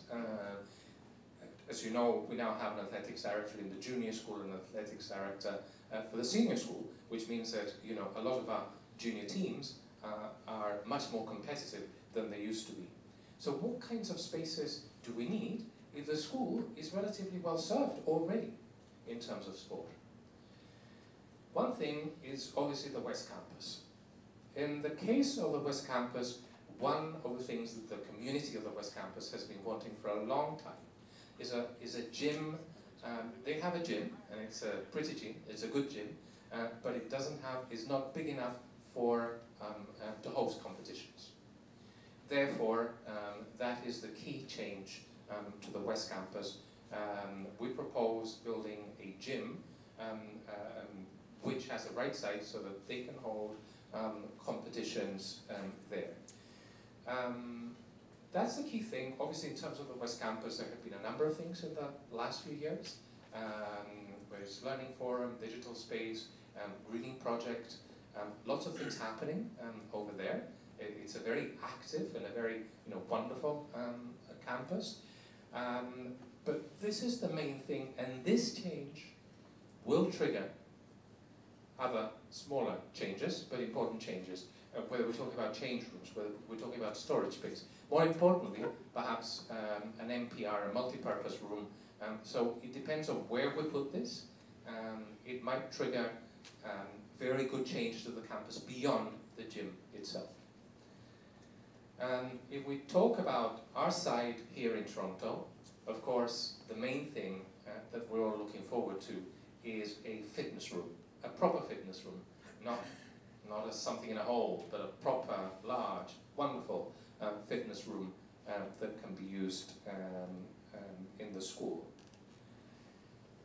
I would say that in terms of all-round development, one of the key developments, one of the most ambitious, perhaps the most ambitious development that we're proposing is a performing arts centre. Let me explain to you a little bit what that means, because it's not just a theatre. As I say, this would be a multi-million project. We're talking about a whole new space, a whole new building as a performing arts centre. A performing arts centre has a lot of different things in it. One of them is obviously a theatre, a proper theatre. This is a picture, some of you hopefully saw this last year. This is a picture of Anne of Green Gables, a production we did here at school. It was the first time ever that Anne of Green Gables was done in French. Quite amazing, but it's true. It was a world premiere. And it was such an important moment that we have the granddaughter of the author of the series, the Anne series, the novel series, and also the widow of the creator of the musical come here for the premiere. They were here to see what our students were doing. Our students are thirsty for this. They want more of this. What shape the theatre will take, I don't know. We really need to go on thinking about this. Could it be this shape? Could it be that shape? I don't know. We will engage in the people who understand more about these kinds of things. But I will say one thing. For me, and we'll discuss that as a community, for me it's not so much a question of how big it is. I don't think it needs to be enormous. I think it needs to be professional. What do I mean by it being professional? The theatre is a very interesting space because there you have a number of students who are interested in acting, being on stage, speaking, exchanging, that sort of being, having that self-confidence. Other students are interested in directing. You can see the skills that gives you. Other students are interested in, playwriting, writing scripts. Other students are more technical and they're interested in the technical side of drama. Drama is an extremely high-tech sort of thing, and a proper theatre would give us, the students who have a more technical kind of interest, whether it's in lighting, whether it's in sound production, that kind of thing, whether it's in, designing the sets. So it's a whole host of different students, not just your actors, but a lot of different students that get involved in drama in a professional theatre. Music. Music is the other thing which is extremely important at our school. And there I put, a number of music rooms.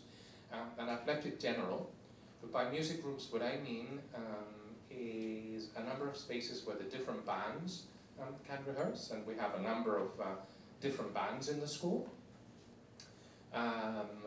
So places where they can rehearse, places where they can perform, and in addition to that, obviously smaller rooms where they can rehearse, where they can practice their instruments.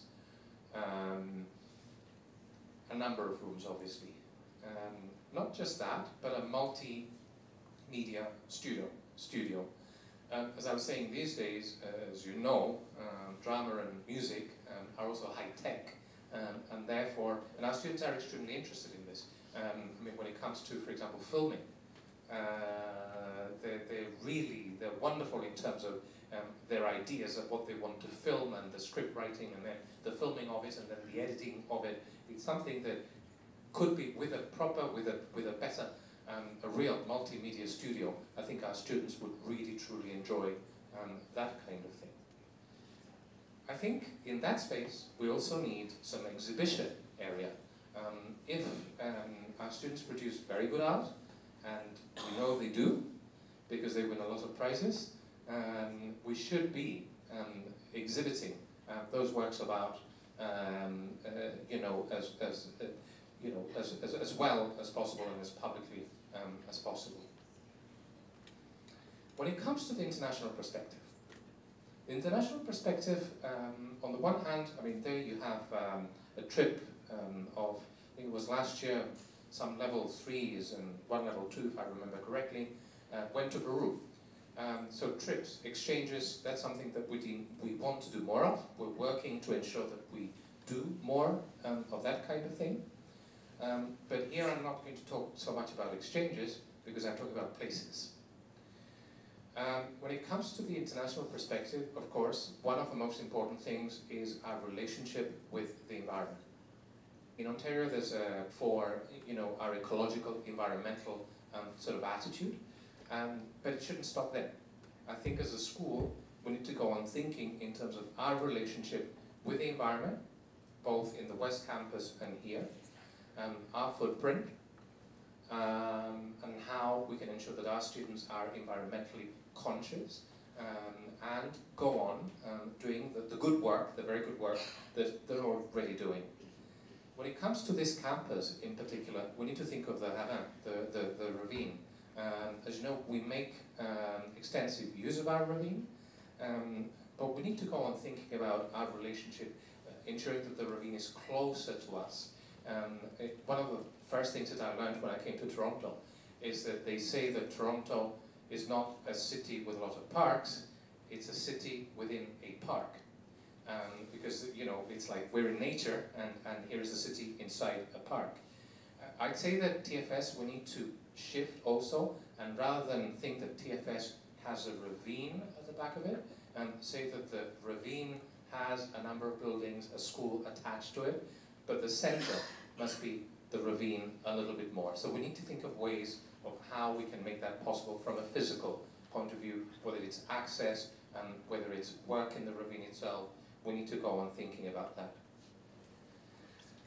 Perhaps the other big project with the Performing Arts Centre is what here I've called, and this is obviously just a temporary name, we've called it Agora de l'Humanité, an agora, in the sense I was telling you about, of humankind, or in English, Centre for Local and Global Citizenship, some kind of international centre. What is that exactly? What is that exactly? We need to do a huge amount of work on it, but the idea is very much to ensure that pillar number 3, the international perspective, has physical presence in some kind of center that promotes local and global citizenship. And how does it do it? It does it by having the right kinds of resources, from books to obviously technological resources, but it's not just about resources, human resources as well, because there will need to be people to ensure that they do the right programming. Programming would be an important thing in the center. So it would be a center helping students, helping teachers to actually ensure that the international perspective is at the core of everything we do. Let me give you some possible examples or ideas.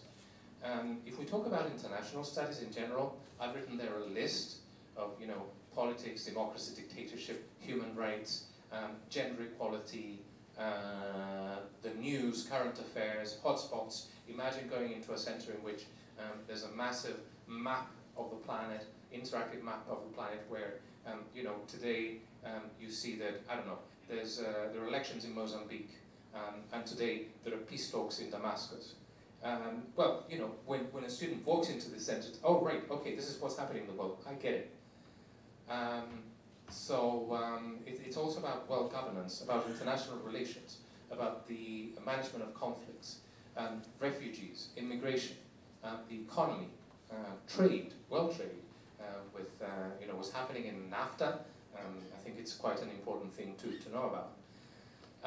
Prevention of illnesses, the environment, natural resources, sustainable development, a world civil society.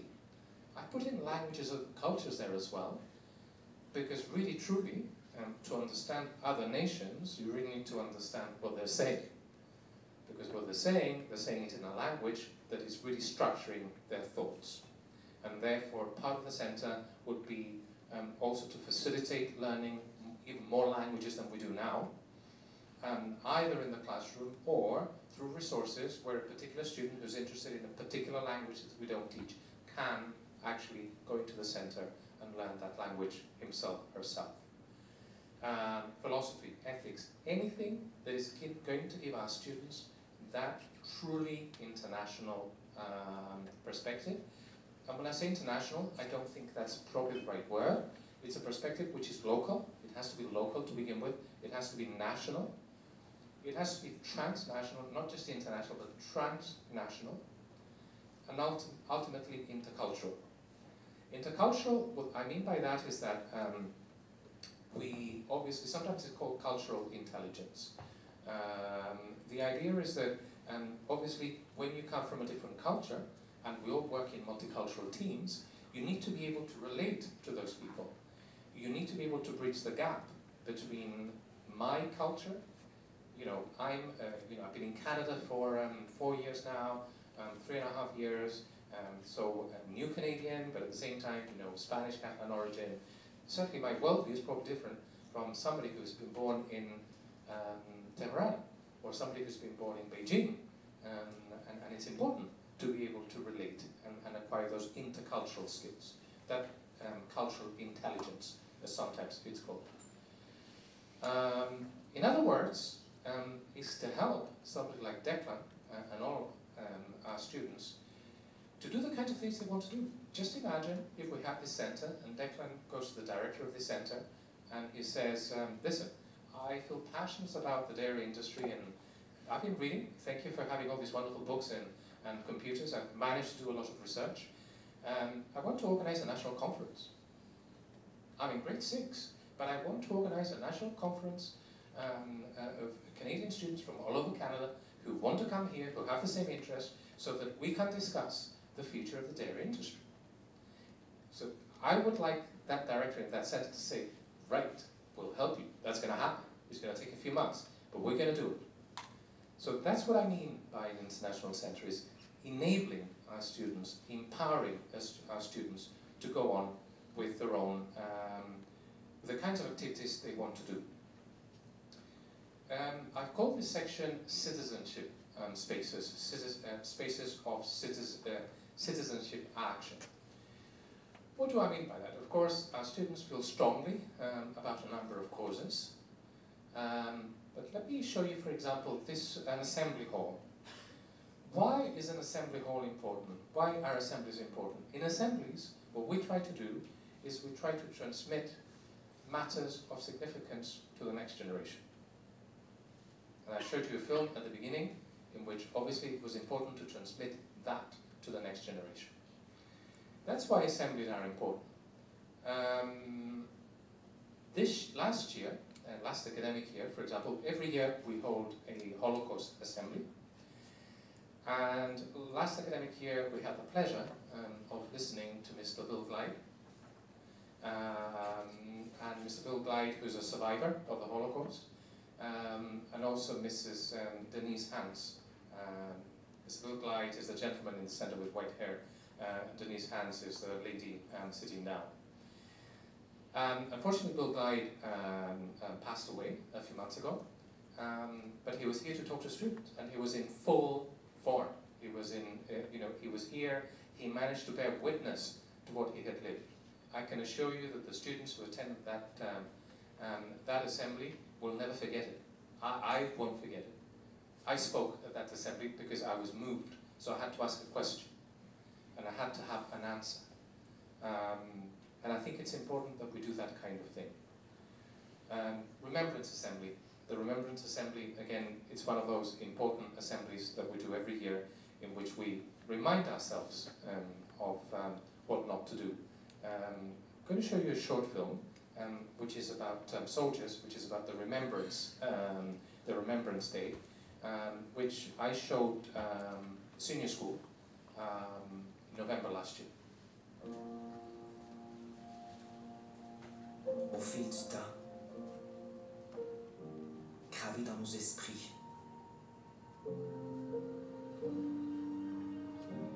sont les nombreux sacrifices, le courage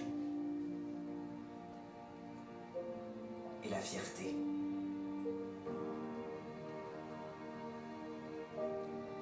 Une seule image gravée dans nos esprits, suivi d'instants mémorables qui se répètent encore et encore. When I showed students this particular film, they were not looking at the floor, they were not looking at the ceiling, they were not chatting to each other. They were looking like that. They were respecting the sacrifice of soldiers. They were remembering the history of Canada. Last year it was a commemoration of Vimy. This year it's obviously going to be a commemoration of the First World War, since it finished 100 years ago this year. That's why an assembly hall is important. Also, and here I've called it réfectoire instead of cafeteria. I've called it dining hall instead of cafeteria. There is a difference. A cafeteria is more, it's transactional. It's where you eat food and it's chemical and it helps you. It's, it gives you energy for the rest of the day. A dining hall is different. A dining hall is more like an agora where you make conversation between students, with adults, with teachers. Sometimes the principal standing up and saying, I have a message for you today, and this is my thought for the day. So a dining hall is much more than a simple cafeteria. And obviously there are beautiful dining halls going back centuries, but that's not necessarily what we're talking about. But we are talking about something which gives students, like assemblies, the possibility of reflection, the possibility of conversation, the possibility, that action, that interaction with teachers. And I'm thinking about dining halls for the junior school and for the senior school. So that sense of citizenship can be present also at lunchtimes as part of their education. This is not a dining hall, this is a restaurant in Paris, but it's not necessarily very expensive, but I love it. It's a very old restaurant and there are quotations everywhere. That quotation says something like, what is tolerance? Tolerance is the prerogative of humankind. It gets you thinking. That restaurant is full of quotations. Imagine a dining hall full of inspiring quotations that our students can learn from. This restaurant in Paris, to go to the restroom, it doesn't say gents or ladies, men and women, it says citizens, citoyens, citoyennes. So even when you go to the restroom, you're reminded that you're a citizen that must kneel and pick up the grapes if you need to. It's a reminder of who you are and your duties, your responsibility towards society. Campus integration, and in particular the Toronto campus, it's not about 3 separate schools is about one school with 3 separate sections. We need to integrate our campus better, and of course, obviously making access easier to the petite école, but at the same time it's good that the little ones are protected and separate from the rest of the school. But in relation to the junior school and senior school, they should be much better integrated. So that we can use each other's resources much more easily in the summer, in the winter. How do we do that? By building bridges, by building avenues, by building corridors, external, outdoors, indoors, and making sure that there's easy passage between both buildings. And when you start doing that kind of thing, when you start reorganizing a campus, what happens is that you end up with nodal points, you end up with squares, you end up with places, as we would say in French. So we end up with agoras. We end up with public spaces, indoor and outdoor public spaces. Just imagine, to give our students more of a sense of citizenship, if we had a square, a town square, an agora, a place, devoted to First Nations, so that they could think about it, and they could think where we come from, and our duties to First Nations. Think if we had also a square, a place de la mémoire, remembrance, so that we can remember rather than forget, and always have in mind the importance of what other previous generations have done for us, most particularly, obviously, soldiers. Imagine, if we're a city, if we're an agora, that we have some kind of nodal point, a kind of a town square, like telling us who we are, a town square in the middle, taking us to the right, you go to the senior school, to the left, you go to the junior school, but this is my town square. This is where I belong. This is who I am. This is TFS, and I'm a TFSer. And this is where I discuss things. So I think that would be extremely powerful as well in reorganizing our campus.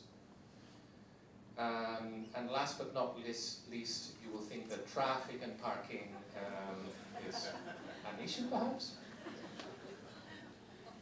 From time to time.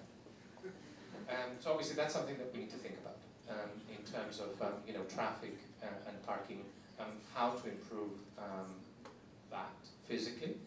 We're doing as much as we can, I think, from the point of view of having human resources, directing the traffic, ensuring that, but we need to rethink, traffic flow. As you can see, I'm talking about very complex things that cannot be done from one day to the next. But I think it's important that we start discussing all of that. So to go back to the beginning, to the quotation about education being a necessary utopia that allows humanity to make progress towards the ideals of peace, of freedom, and social justice.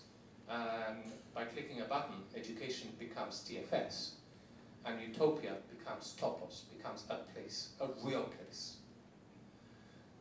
And by clicking another button, it means that instead of the topos, I have the agora. That is to say, as I was saying before, TFS is an agora, a place where we discuss, a place where our students learn how to ensure that the future is better than the past. To give some kind of definition, if you wish, TFS becomes a place of fun, of conviviality, but also sharing, where we all contribute, including obviously and mainly our students, to the collective construction of sense of contemporary life. As citizens of Toronto, of Canada, and the world. So at the end of the day, that is what a school should be doing, enabling our students to act, to reflect and act as citizens. And I've told you how we can do it through places. But even if I've been talking mainly about places, I want to leave you with a final thought that is not to do with places. At the end of the day, it's not so much about places, it's about students. That's the Grad Walk 2018. The grad walk is something that happens just before the graduation ceremony, that very morning. And the grad walk, we have the graduating students in their gowns walking back to the petite école, walking to the junior school, walking around the senior school, so that they themselves can remind themselves of their journey as learners and as human beings and as citizens. And so that the little ones can actually aspire to become those wonderful students, those wonderful graduating students that go to some of the country's best universities and best international universities. I love this picture because, as you can see, it's the little ones looking at the big ones. It's saying, I want to be like them. And that is what is lovely, because you see this kind of desire. I'm going to show you a 2-minute film of the grad walk, 2018. The pictures are the grad walk, and what you will hear in the background is some extracts from my own speech at the graduation ceremony 2 hours later. Because I think it summarizes what I've said, and I think that you might enjoy that. TFS has been a precious second home for students, a home where they have learned a number of valuable life lessons. Many of them affectionately call themselves lifers because they have been with us for all or most of their education, and they're grateful for that.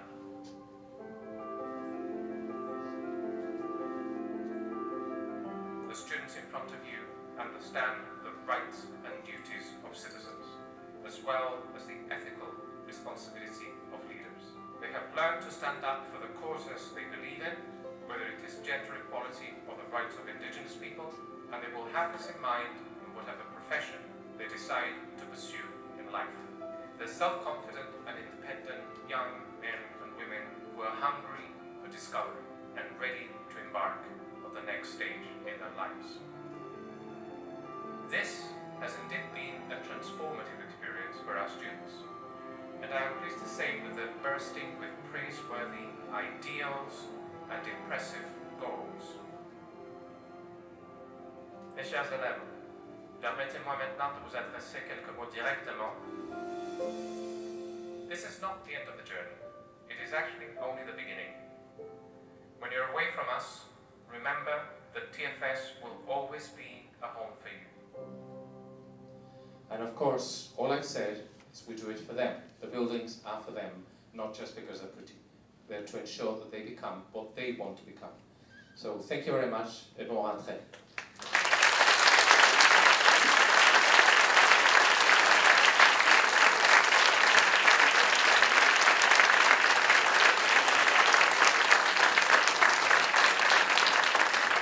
I think we have visitors, so something is happening. Oh, I wonder what they're going to tell me. I think they're going to tell me off. Let's see. So, what are you going to tell me? What's happening? What are you going to tell me? You have no idea? They don't know what to do. But I think they're telling me something. I think they're telling me that they're sleepy, because I think they're wearing the slippers there. You want to go to bed now, right? Yes? No? No, they say no. But I think they should.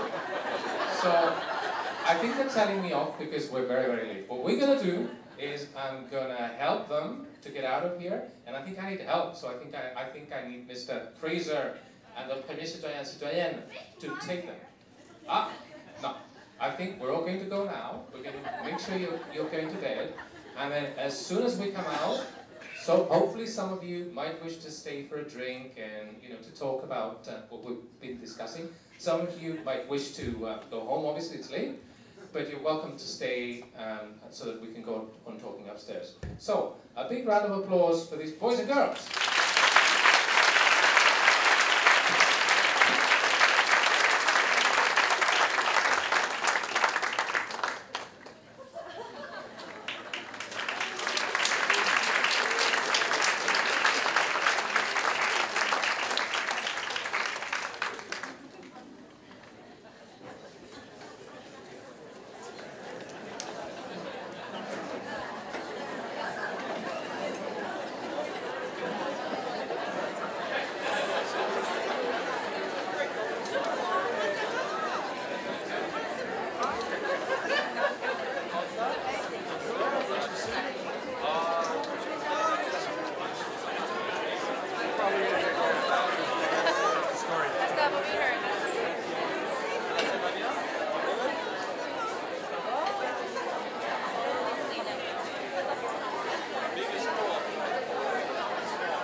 I think for us, in the bus.